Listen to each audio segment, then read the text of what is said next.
आज ही Doubtnut app download करें। Doubtnut पर होगा अब आपके सभी मैथ्स, केमिस्ट्री, फिजिक्स और बायोलॉजी डाउट्स का सफाया। बस अपने क्वेश्चन की फोटो खींचो, उसे क्रॉप करो और तुरंत वीडियो सोल्यूशन पाओ। Download now. Hello friends, Doubtnut में आपका स्वागत है। हमारे सामने जो सवाल दे रखा है इसमें मैं बोला है 50 सेंटीमीटर और 70 सेंटीमीटर विमाओं वाली एक आयताकार टाइल है। देखो इसमें ये जो चौड़ाई है इसकी 50 सेंटीमीटर दे रखी है टाइल की, और लंबाई 70 सेंटीमीटर दे रखी है। उसके बाद हमें बोला है आकृति 12.7 में दर्शाए अनुसार एक डिजाइन बनाया गया है। ठीक है, देखो यही आकृति है 12.7। इस डिजाइन में हमें क्या बोला है, इस डिजाइन में 8 त्रिभुज है। ये त्रिभुज दे रखे हैं। देखो ये देखो दो दो के जोड़े में अपने पास जो है इस तरह से जो है 4 युग्म दे रखे हैं। उसके आगे हमें बोला है कि जिनमें से प्रत्येक की भुजा 26 सेंटीमीटर, 17 सेंटीमीटर, 25 सेंटीमीटर की है। डिजाइन का पूर्ण क्षेत्रफल ज्ञात करो तथा टाइल के शेष भाग का क्षेत्रफल ज्ञात करो। तो देखो सबसे पहले तो हम लोग क्या करेंगे, डिजाइन का क्षेत्रफल ज्ञात करने के लिए एक त्रिभुज की विमाएं दे दी और बोला है कि सारे के सारे त्रिभुज जो है समान विमाओं के हैं, मतलब सारे के सारे त्रिभुज सर्वांगसम है। और सर्वांगसम त्रिभुजों का क्षेत्रफल जो है आपस में बराबर होता है। अगर मैं एक त्रिभुज का क्षेत्रफल ज्ञात कर लूं और उसको 8 से गुणा कर दूं तो आठों त्रिभुजों का क्षेत्रफल आ जाएगा, और आठों त्रिभुजों का क्षेत्रफल आ गया तो इस डिजाइन का क्षेत्रफल भी आ जाएगा। उसके बाद हमें बोला है कि टाइल के शेष भाग का क्षेत्रफल ज्ञात करो। तो इसके लिए हम लोग क्या करेंगे, टाइल का संपूर्ण क्षेत्रफल निकाल लेंगे और उसमें से इस डिजाइन का क्षेत्रफल घटा देंगे तो शेष बचे हुए भाग का क्षेत्रफल आ जाएगा। तो सबसे पहले तो हम लोग क्या करते हैं, डिजाइन का क्षेत्रफल निकालते हैं। तो देखो डिजाइन का क्षेत्रफल, डिजाइन का क्षेत्रफल बराबर हो जाएगा किसके, 8 गुणा में एक त्रिभुज का क्षेत्रफल। ठीक है, 8 गुणा में एक त्रिभुज का क्षेत्रफल। एक त्रिभुज के क्षेत्रफल को निकाल के उसमें 8 से गुणा कर देंगे तो डिजाइन का क्षेत्रफल आ जाएगा। अब देखो एक त्रिभुज का क्षेत्रफल निकालते हैं हम लोग, तो इसके लिए क्या करते हैं, त्रिभुज की विमाएं हमें दे रखी है। त्रिभुज की विमाएं, त्रिभुज की विमाएं, यहाँ पे देखो तीनों भुजाओं को मैं एबीसी से निरूपित कर देता हूँ। देखो इस तरीके से, एक को मैं मान लेता हूँ 25 सेंटीमीटर, ठीक है, बी को मैं मान लेता हूँ 17 सेंटीमीटर, और सी को मैं मान लेता हूँ क्या, 26 सेंटीमीटर। इसके बाद देखो अगर त्रिभुज की 3 भुजाएं दे रखी है तो हीरोन का सूत्र का उपयोग करके हम लोग उसका क्षेत्रफल निकाल सकते हैं। तो उसके लिए हमें जो है अर्ध परिमाप की जरूरत पड़ती है। एस बराबर क्या होता है, अर्ध परिमाप। तो अर्ध परिमाप होता क्या है, ये तीनों भुजाओं का योग करेंगे और उसमें हम लोग जो है 2 का भाग दे देंगे तो अपने पास परिमाप का आधा हो जाएगा, वही अर्ध परिमाप हो जाएगा। तो देखो इधर हो जाता है a प्लस बी प्लस सी बटा में 2। आगे इसको सरल करते हैं तो 25 प्लस 26 प्लस 17, इसका जब आधा करेंगे ना हम लोग तो ये किसके बराबर हो जाएगा, इन सबका योग करेंगे ये 68 के बराबर हो जाएगा, और 68 का जब आधा करेंगे हम लोग तो ये 34 के बराबर आ जाएगा।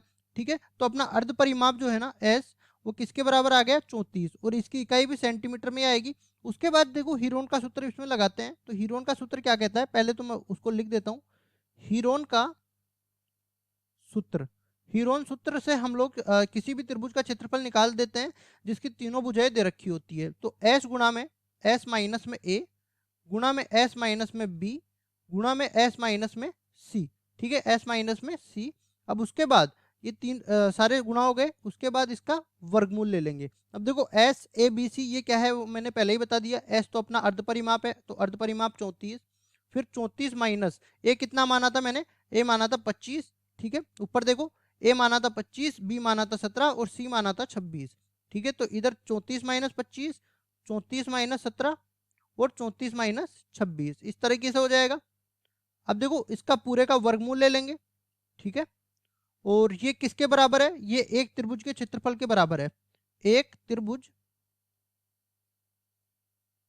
का क्षेत्रफल, एक त्रिभुज के क्षेत्रफल के बराबर है ये। अब उसके बाद देखो इसको सरल करते हैं आगे, तो अपने पास किसके बराबर आ जाएगा, देखो आगे इसको सरल करेंगे तो 34 को क्या लिख सकते हैं, 2 गुणा में 17, 2 गुणा में 17 लिख दिया।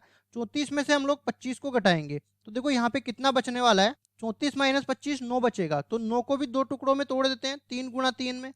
ठीक है, उसके बाद 34 में से 17 को घटाएंगे तो 17 ही बचेगा, तो 17 इधर आ गया। उसके बाद देखो इधर 34 में से जैसे ही 26 घटेगा तो अपने पास 8 बचेगा।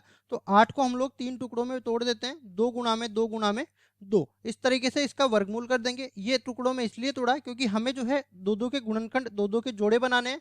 ठीक है, और वर्गमूल से बाहर निकालना है उनको। तो देखो 17 और 17 का एक जोड़ा बन गया, वर्गमूल से बाहर निकल के केवल 17 आ जाएगा।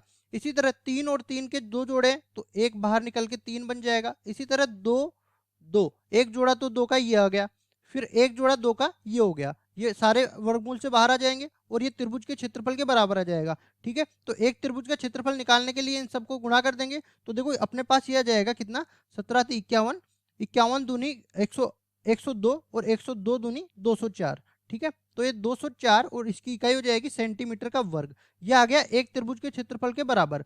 एक त्रिभुज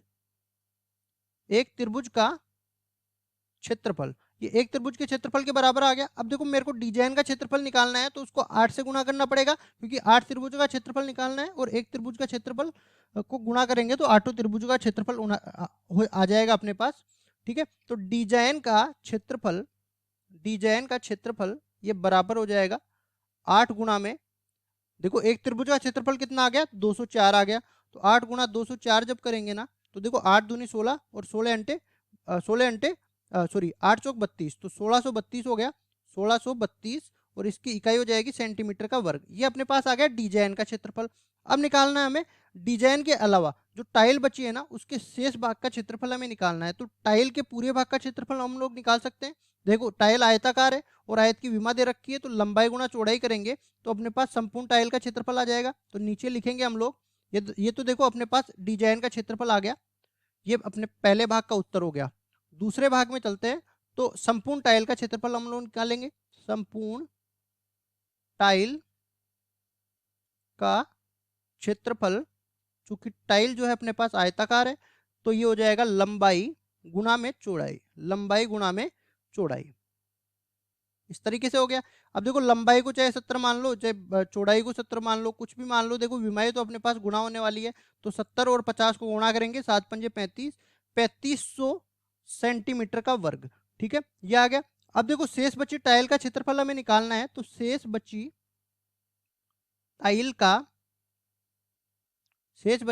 का क्षेत्रफल, टाइल का क्षेत्रफल, और ये किसके बराबर हो जाएगा, ये बराबर हो जाएगा संपूर्ण टाइल का क्षेत्रफल, संपूर्ण टाइल का क्षेत्रफल माइनस में डिजाइन का क्षेत्रफल, डिजाइन का क्षेत्रफल। संपूर्ण टाइल के क्षेत्रफल में से अगर मैं टाइल का क्षेत्रफल घटा दूं, तो शेष बची हुई टाइल का क्षेत्रफल आ जाएगा। तो यहाँ पे देखो 3500 जो है उसमें से घटेगा कितना, 1632, तो अपने पास कितना आ जाएगा, अपने पास आ जाएगा 1868, 1868 सेंटीमीटर का वर्ग। ये अपने पास किसके बराबर आ गया, शेष बची टाइल का क्षेत्रफल, शेष बची टाइल का क्षेत्रफल, ये अपने पास आ गया दूसरे भाग का उत्तर। ठीक है, तो देखो एक तो डिजाइन का क्षेत्रफल निकालना था, एक शेष बची हुई टाइल का क्षेत्रफल निकालना था, तो दोनों मैंने निकाल दिया। डिजाइन का क्षेत्रफल मेरे पास आ गया कितना, 1632 सेंटीमीटर का वर्ग, और शेष बची टाइल का क्षेत्रफल आ गया अपने पास 1868 सेंटीमीटर का वर्ग। ठीक है, आशा करता हूँ ये सवाल आपको समझ में आया होगा। धन्यवाद। क्लास 6 से 12 से लेके नीट, IIT, जेईई मेंस और एडवांस के लेवल तक 10 मिलियन से ज़्यादा स्टूडेंट्स का भरोसा। आज ही डाउनलोड करें डाउटनेट ऐप या व्हाट्सएप कीजिए अपने डाउट्स 8400 400 400 पर।